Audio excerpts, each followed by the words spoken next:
Tiba-tiba aja dari bulan Maret hingga hari ini, tahun ini seolah-olah ditelan oleh corona.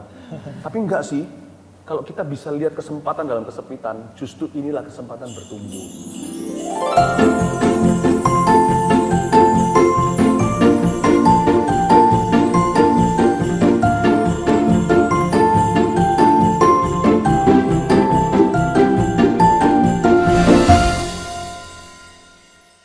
Hai, Christmas is around the corner. Guys, seneng ya guys ya.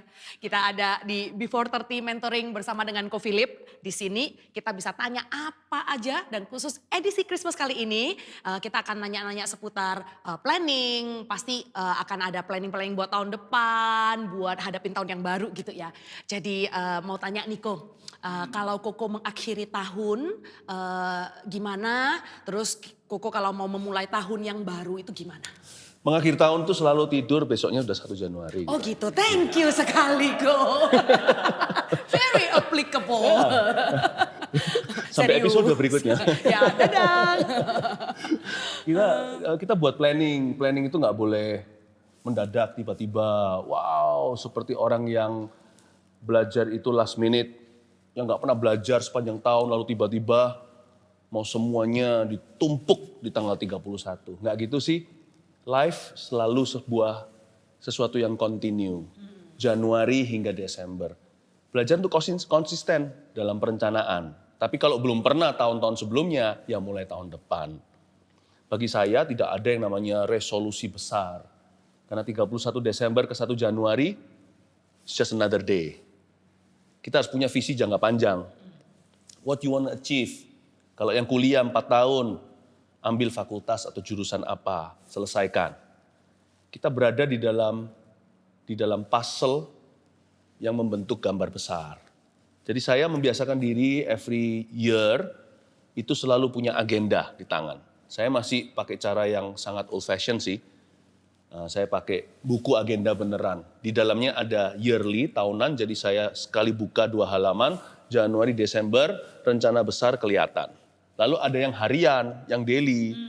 Yang daily itu saya beritahu apa aja, lalu minggu per minggu, hari per hari. Hari ini meeting apa, mau achieve apa yang harus di-accomplish, apa yang harus tercapai. Jadi hari per hari ada short term goal. Lalu juga di dalamnya agenda saya juga ada diary atau jurnal pribadi.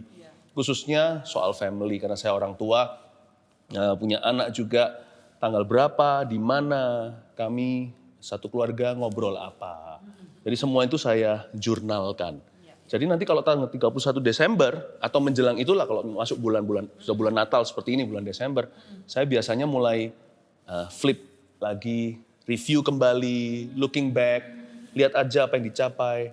Dan kalau catatan-catatan soal ministry itu ada di daily, saya catat di situ, kekurangannya apa, kelebihannya apa yang bisa diulangi lagi, apa yang mesti diperbaiki. Lalu saya biasanya dalam mood berdoa sudah, dalam bulan Desember itu udah banyak doa, puasa, tenang, refleksi.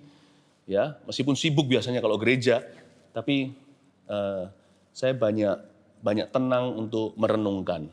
Lalu menjelang ke 31 biasanya ada 1 minggu saya banyak puasa dan doa, lalu pergi naik ke bukit doa khusus dengan sekeluarga.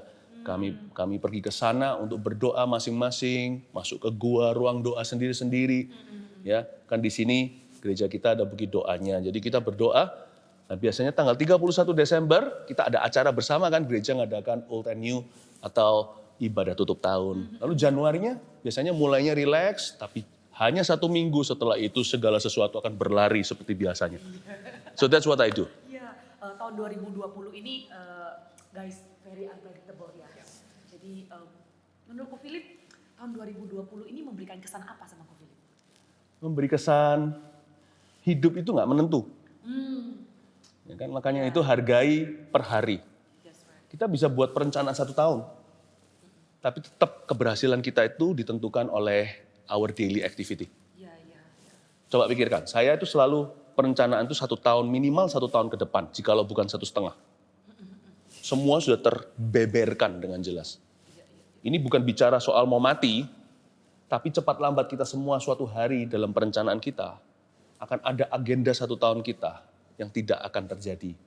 Karena ada ada 1 tahun dalam hidup kita akan dipanggil pulang ke dalam rumah Bapa. Masih lama sih, cuman sebagai sebuah renungan. Kalau suatu saat nanti kita tidak akan bisa jalankan apa yang kita rencanakan. Karena itu hargai tiap hari seolah-olah itu hari terakhir kita hidup. Jangan hutang I love you sama siapapun, jangan hutang I'm sorry. Dan jangan lakukan sesuatu yang kita sesali nanti. Pastikan segala sesuatu yang kita kerjakan, bukan hanya dalam perencanaan, tapi punya nilai kekalnya. Ada nilai kekal di dalamnya. Bagi saya tahun 2020 tidak menentu, tapi ada satu hal yang pasti. Kalau kita hidup setiap hari dalam Kristus, apapun terjadi, kita ready. Pasti jangan sia-siakan masa muda, itu dia. That's right. Agenda 2020 ini pasti banyak ke-shift-nya ya. Banyak. Iya. Numpuk di tahun depan. Terutama dari bulan Maret ya kok ya. Iya. Wah itu udah langsung semuanya, nggak jadi. Iya, kalau nggak jadi kan sudah selesai. Tapi ini kan diundur. Iya. Double. Yang porsi tahun depan dan tahun ini, semuanya numpuk di tahun yang akan datang ini. Wow, exciting sih. Kalau Ko Philip sendiri, dari agenda yang sudah tertunda, tahun depan itu apa hal yang pertama yang pengen Ko Philip continue? Mau visit gereja-gereja yang tahun ini harusnya kami kunjungi. Kasian kan, dimanapun juga sekalipun online ada, tapi manusia tetap perlu ketemu. Jadi berdoa supaya lewat pandemi tahun ini selesai. Tiba-tiba aja dari bulan Maret hingga hari ini, tahun ini seolah-olah ditelan oleh corona. Tapi enggak sih, kalau kita bisa lihat kesempatan dalam kesepitan, justru inilah kesempatan bertumbuh. Ada hal-hal yang tertunda itu, yaitu ketemu. Nah, tidak sabar lagi untuk berjumpa dengan orang-orang yang kita kasihi di tempat jauh, mau visit mereka, baik dalam negeri maupun luar negeri. Teman-teman kita ini kan di mana-mana. Life is so exciting because when we have so many friends. Bukan berarti kita populer, kalau kita menabur yang benar, kita menabur kasih, sukacita, damai sejahtera, kita akan punya teman-teman di dalam Tuhan. Kita tidak pernah hidup kesepian. So next year should be more exciting than this year. Ya. Ya. Mereka pasti lagi nonton kok. You wanna say something to them yang udah lama gak ketemu kok. Iya. Nanti kalau Tuhan izinkan kita ketemuan semua ya. Nah kok, Yes. kan di tahun ini kan unpredictable banget. Nah pasti Koko punya keraguan. Nah keraguan terbesar Koko gimana dan gimana Koko overcome itu, keraguan itu? Keraguan kalau bicara bimbang hati sama Tuhan sih enggak ya. Karena sebelum itu terjadi dalam skala besar, dalam skala kecil sudah tertangani lewat saat teduh. Setiap kali kita berdoa itu kan sedia payung sebelum hujan. Jadi saya itu biasakan enggak krisis manajemen. Enggak tunggu sampai ragu, diterpa badai, bimbang, baru cari Tuhan. Cari Tuhan itu jangan tunggu masalah tiba. Jadi kalau saya setiap hari mencari Kristus, renungkan firman, enggak sampai kronis masalah keraguan. Adalah namanya manusia kok. Kita kadang-kadang kurang percaya diri itu normal. Tapi enggak jadi besar, enggak jadi big deal. Kalau hidup kita itu pada poros kehendak Allah. Kalau kita berada di sentral, selokan tidak terlalu berpengaruh dalam kehidupan kita.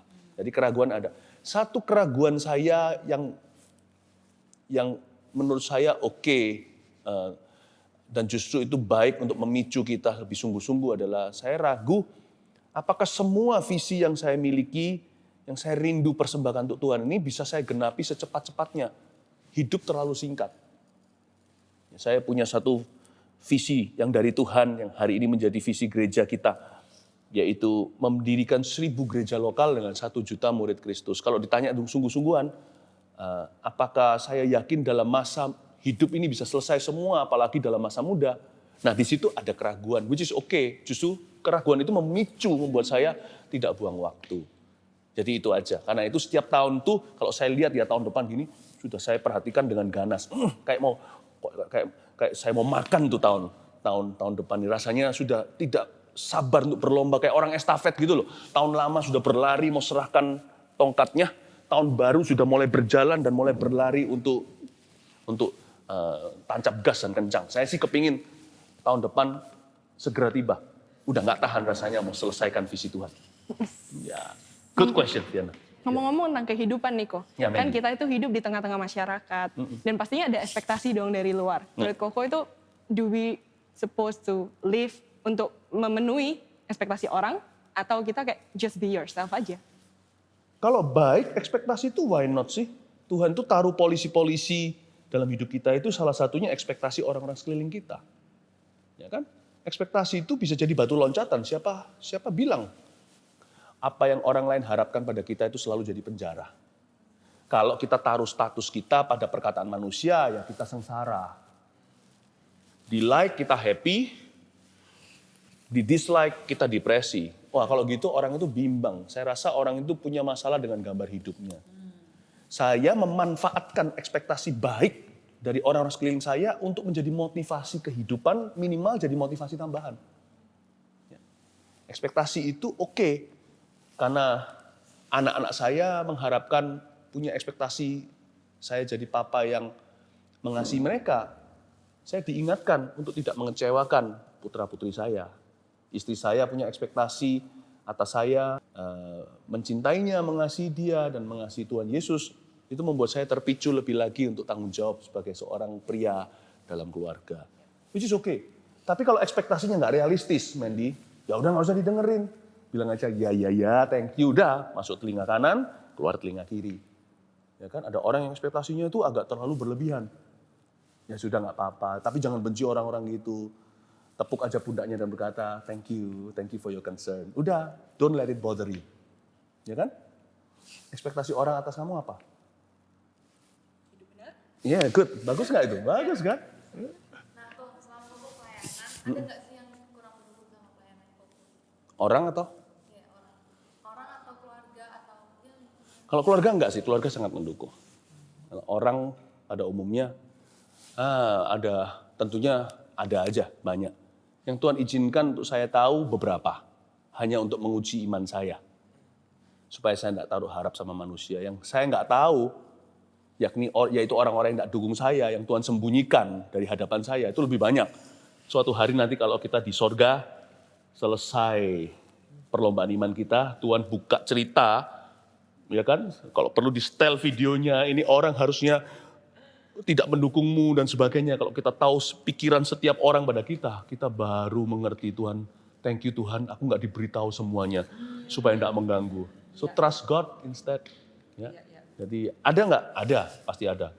Kalau nggak ada nggak masuk akal. Nggak usah pelayanan. Orang nggak perlu berbuat apa-apa aja, ada yang nggak dukung kok. Apalagi kita membuat perubahan dalam hidup ini, dalam dunia ini.